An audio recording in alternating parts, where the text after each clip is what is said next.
turabahaye ikaze abakunzi ba Hori TV, abakunzi b'ibiganiro bya Hori TV. Imana ibaha umugisha, Imana ibaha umugisha. Twifuje gusura kuganira amajambo y'Imana, gusura kuganira namwe intahe, tuvuga ibikorwa by'umwami Yesu. Yesu rero ni mwiza nk'uko ari umuco w'abakristo, kandi umuco wacu kuri televiziyo. Reka dusenga, uce bugufi tubwire Imana ngo ibane natwe. Data mu izina rya Yesu Kristo, turagushimiye kuduha akanya keza ko gusura kuvuga izina ryawe, ko gusura kuvuga ivyawe. Turagushimiye kandi no kubwa mwene data yongeye kuba afashe umwanya wiwe ngo yumvirize. Reka rero muhemu yera bari wamufasha kandi yakira ico agomba kuwakira. Ni mu izina rya Yesu dusenze dushima, amen. Imana ibaha umugisha. Uno munsi ndashaka ko tuganira ku ijambo rikomeye, ariko kandi harimo n'intahe y'ubuzima bwanje ikomeye cyane. Hari igihe tubona Imana ikora biriya na biriya, hari ibyo twumvise muri Bibiliya, twarumvise ingene Imana yagendanye n'abantu bayo, yagendanye na Aburahamu, na ba Yakobo, yagendanye n'ihanga ryayo mu buryo bwinshi. Twarabonye Kristo ari mu isi, twarabonye ibyo yakoze, ibyo yakorera abantu, ibimuga bimuguruka, abagwaye bakira, bapfuye bakazuka. Rero hari igihe tubifata nk'ama histoire, tukabafata byarabaye, ariko kandi bikatuma twizera iyo Mana kandi tuyikunda, kandi tukumva ko twizera natwe. Ariko hari n'igihe tubibamwo mu buryo bugaragara. Imana ihabwe icubahiro. Haleluya, haleluya. Reka tuganire aya majambo. Ndashaka ngo dusome akajambo gato cyane muri Zaburi ya 10:14 havuga ngo ni wewe mutabazi w'imfuvyi. Imana ihabwe icubahiro.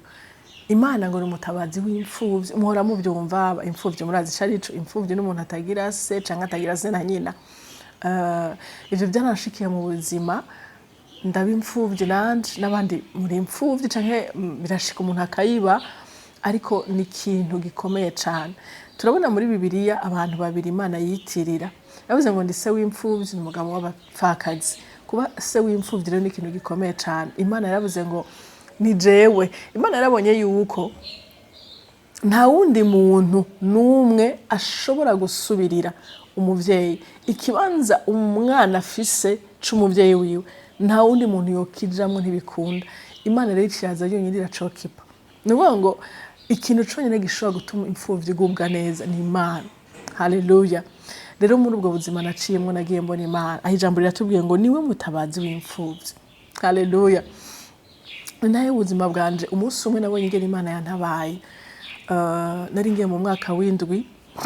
Ico gihe nari nfise mukuru wanje, musaza wanje agira kabiri, imfura y'iwacu ntiyakazi yari afise. Ico gihe ndavyibuka. Hama wa kabiri niwe yari afise akazi, niwe yandihira amashure, ariko aragira ingorane ku kazi. Niba ko bari bameze nk'amezi 4 avuga ko badahembwa. Hama birangora kuja kwishura. Nateza kuja kwishura hano muri internat kure yaho hari muhira. Hama birangora nabaza grand frère mukuru nkabona ko atanyishu afise, kandi nta byukuri ntayo yarayifise, kuko urumva atakazi atakukura uburyo. Murazi umwana agiye muri internat ngene haba hari byinshi arondera, ariko muri jewe narumva afise ishaka, narumva ntashaka kunanirwa. Kera murabizi ama communication yari ahari, sindi bu telefone na grand frère wundi ngo ndamubaze ngo bimeze gute. Yarabyitwararika kandi yabikora ku mwanya, yaba yabiteguye mbere nuko hagera konja kwishura. Mugabo iryo ryabaye kirigoye, kuko ku kazi urumva aho yakora ntibariko barabahemba, kandi yakorera ruguru. Hama numva birankomeranye, ariko mu mutima ndimbwira ngo uko biri kose ngomba kuja kwishura. Rero sinakomeje mbandanya mbwira musaza wanje, kuko nabona ko ndiko namugora atanyishu abifitiye, kandi narabibona byo kuri. Ariko nari umwana Imana yahaye ubwenge, hama ndahora, ariko ntangura kwitegura. Ndavuga ngo uko biri kose nta excuse, ngomba kuja kwishura. Imana ihabwe icubahiro. Ndibuka ko nafashe amashuka, mu mashuka nari mfise ndarako, ndayamesura neza, ndayazinga. Hariho varize ningaho muhira, ababizi muri internat ubwe ijya mbere, abandi bana ibintu bishasha. Ndavuga ni I don't care, biba bishasha bidaba bishasha, ico nkeneye no kuja kwishura. Imana ihabwe icubahiro. Hama ya mashuka ndafata ibikoresho. Nibuka nari mfise umukuze wa mama yaradukunda kandi Imana imuha umugisha umuonkle yitwa Germain ndayihebura Imana imuha umugisha maybe azokumva iyi ntahe by'ukuri Imana niyo mutabazi w'imfuvyi kandi iyo dufasha imfuvyi hariho ico tuba turemye ku mutima w'Imana kandi niyo tuzirengagiza hariho ico naco nyene tuba turemye mu mutima w'Imana uko Imana itubona rero Imana imuha umugisha ndibuka ko yaje muhira niho yarakunda kuhaca ariko aragenda mu by'akazi asigira amafaranga ntibuka neza mugabo ntiyashika 10,000 yari nk'ibihumbi 6 ibihumbi guko hama yari amafaranga menshi kera nibuka ko ngira wari nk'umwaka w'ishure ntibuka neza ariko yarahaciye acasigara ayo mafaranga asigaye amafaranga hama naciye nibwira nti wow nukuvuga ngo birashoboka nababwiye ko namaze gufata amashuka canagenda rero mu isoko ndagura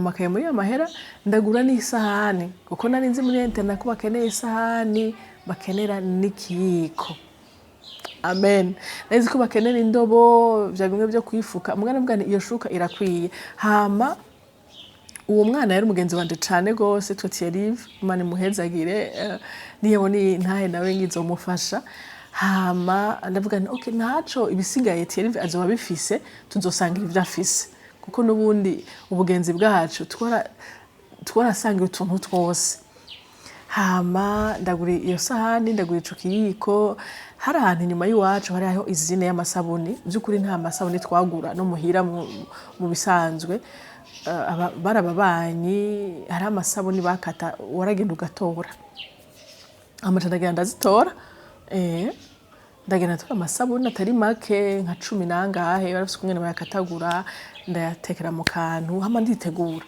ndumva niba ko nasigaranyemo amafaranga 1,500 kuko nari nzi tike ryo gushika aho hantu ko ari 1,500 amen ndayasigarana ndayabika hama haragira konje kw'ishure rero ndategura uduhuzu nayo amakaye yanje gikuru nuko mfise amakaye nzokoresha ndafise n'isahani nzorirako ivy'amabase yo kogeramwo ibindi I don't care ndafise n'amasabune ashobora kumeso ibisigaye navuga ngo ivyo tiyevazo bafise tuzobisangira amen haleluya nico gituma nasomye ijambo ngo Imana n'umutabazi w'imfuvyi imfuvyi ica mu bintu byinshi bikomeye mu bihe bitandukanye rero aha ni ntahe yanje ihagaze aho ngomba kubabwira ingene nabonye Imana muri ivyo bintu uyo mugenzi wanje yari yarambwiye ahantu iwabo hari ruguru n'ahantu nibaza ngo bava ni muri Songa ni muri Bururi ahantu Isonga nibaza ko ni muri Songa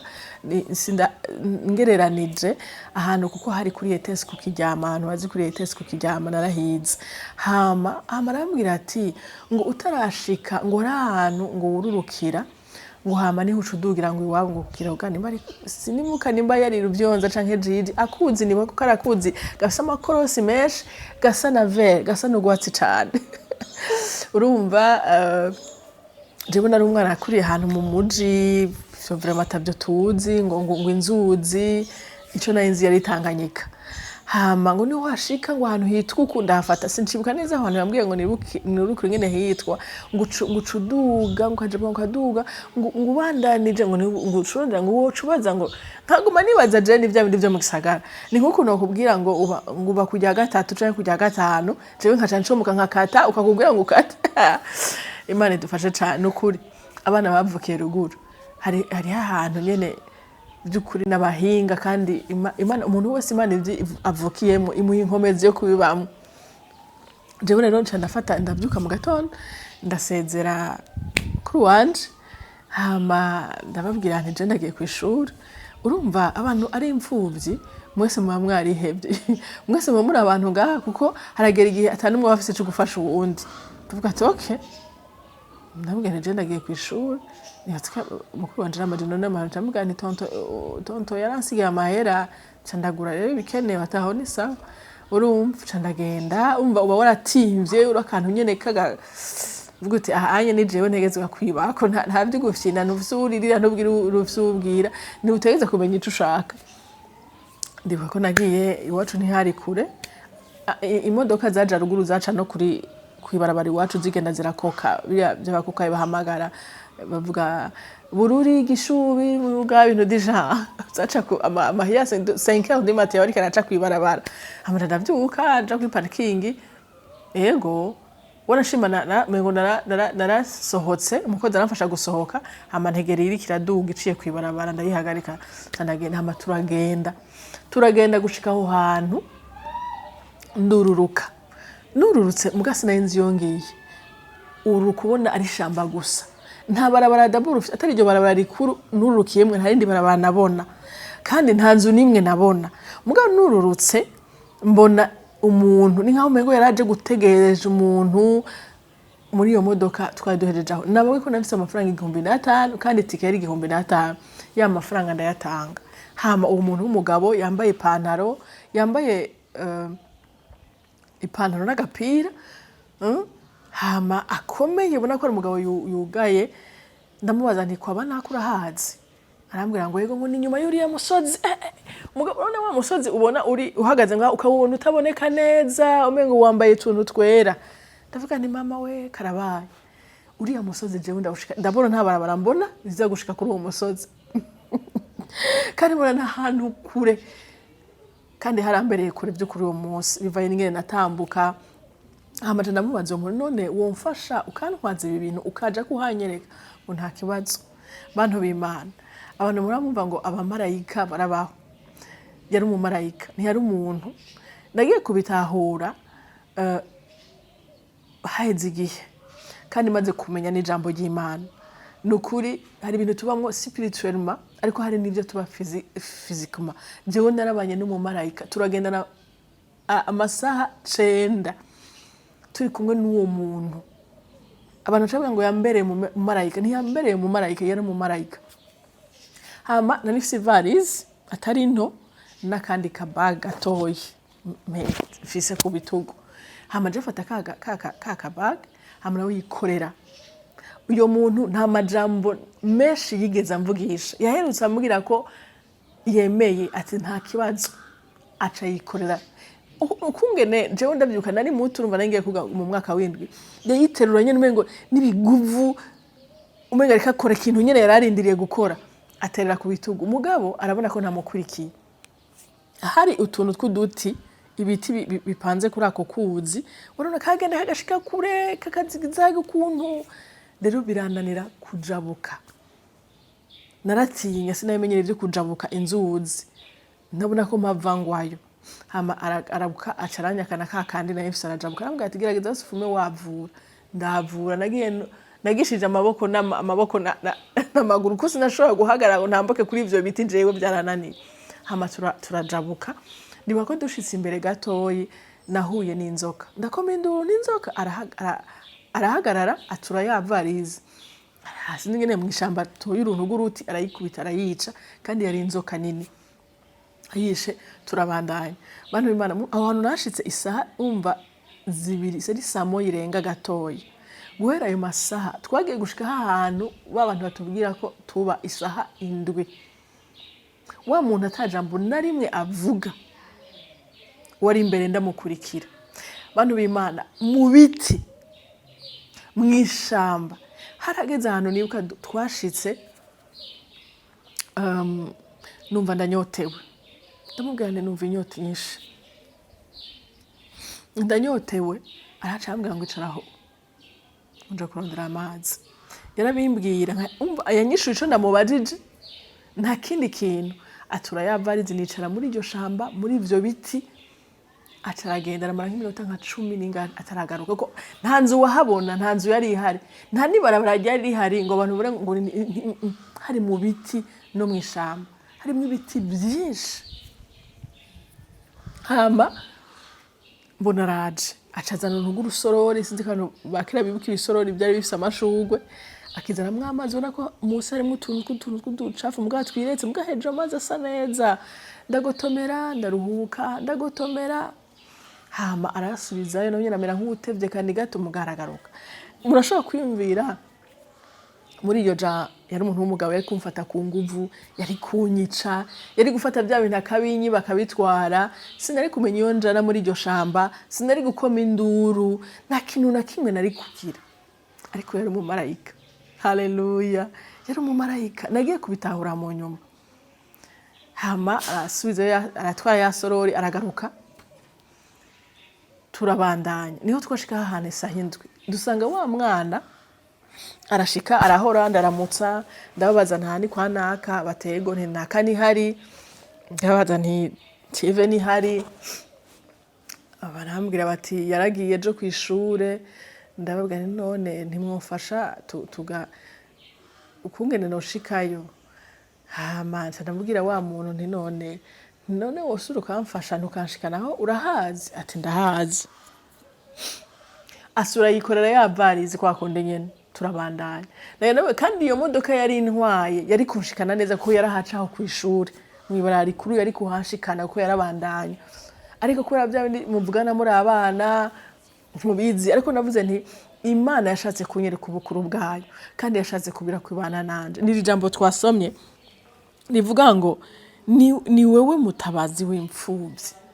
Iyo wasigoye nari ndimwo nikora ubupfuvyi ntabavyeyi nari ngifise banyitaho bamenyera twose uyaye umva nawe tuvukana baragerageza gukora ibishoboka ngo nige, ariko nyene urumva ico gihe ibihe byaye byabaye nabi.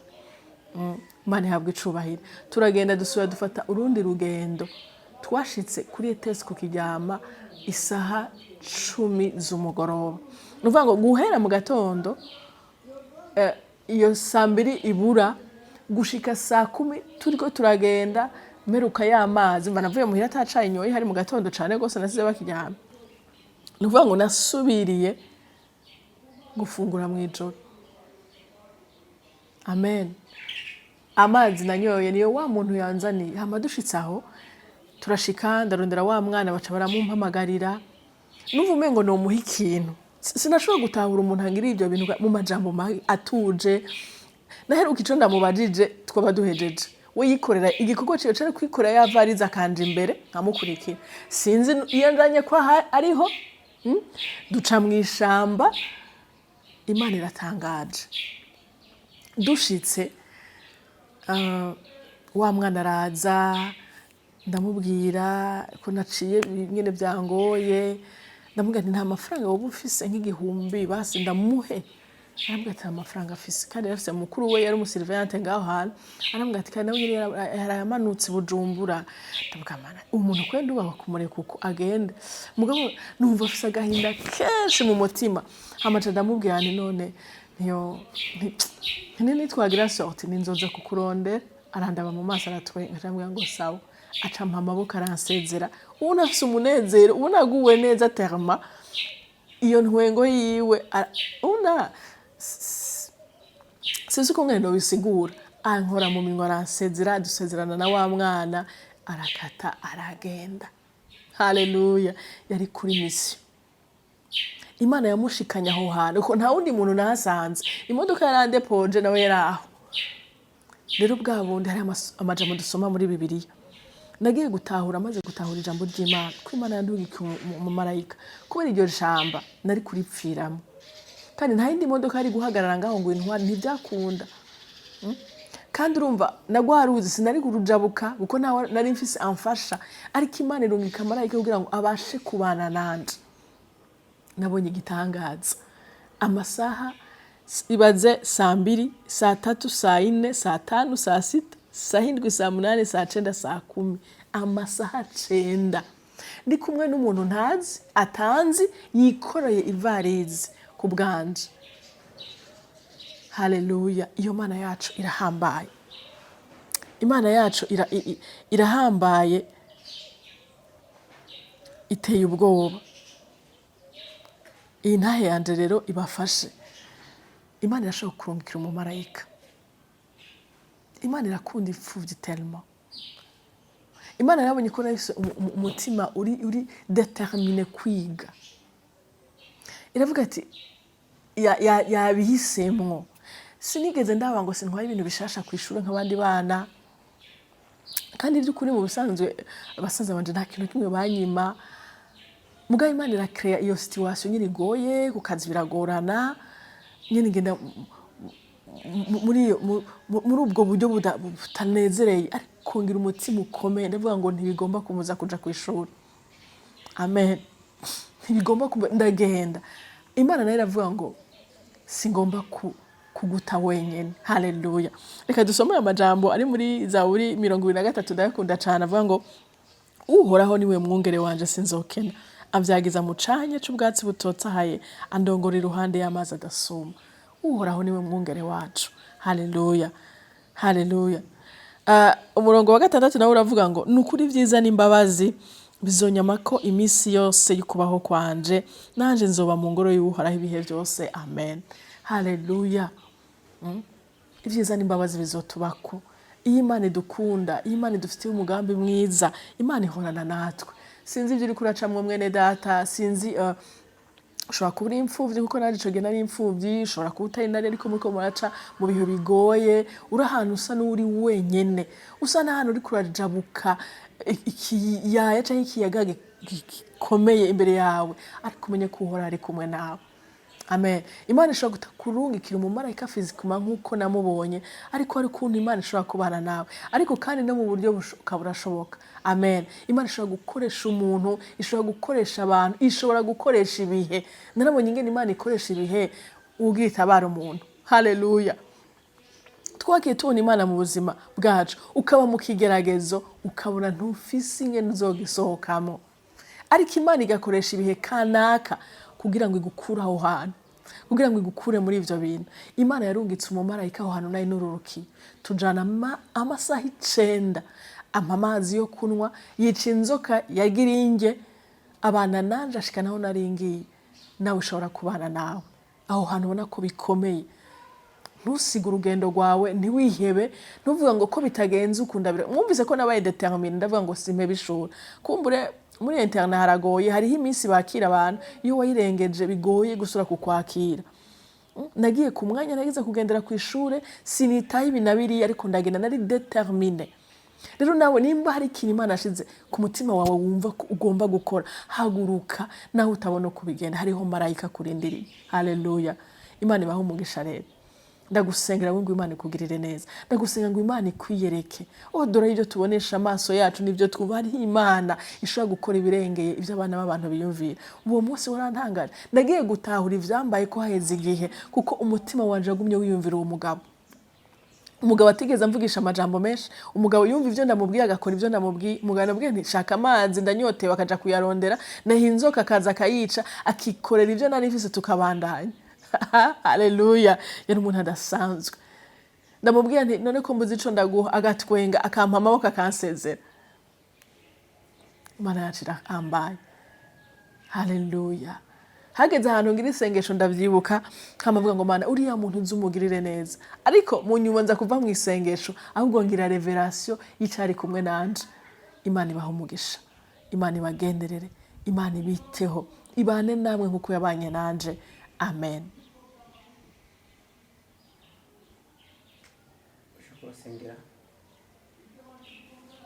Reka dusengere muri Intahe, dusengere muri aya majambo.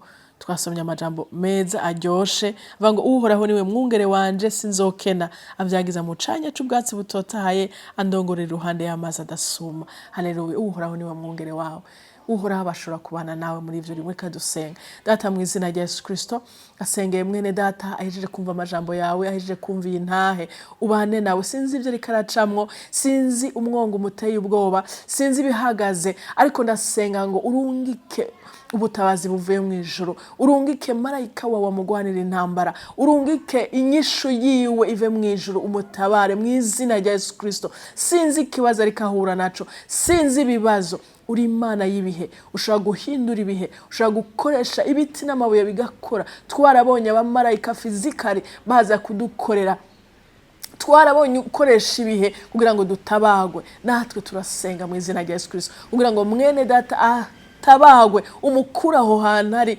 umugenderere ku bw'icubahiro cawe. Tuzogushima Mana, ni mu izina ryawe dusenze. Amen.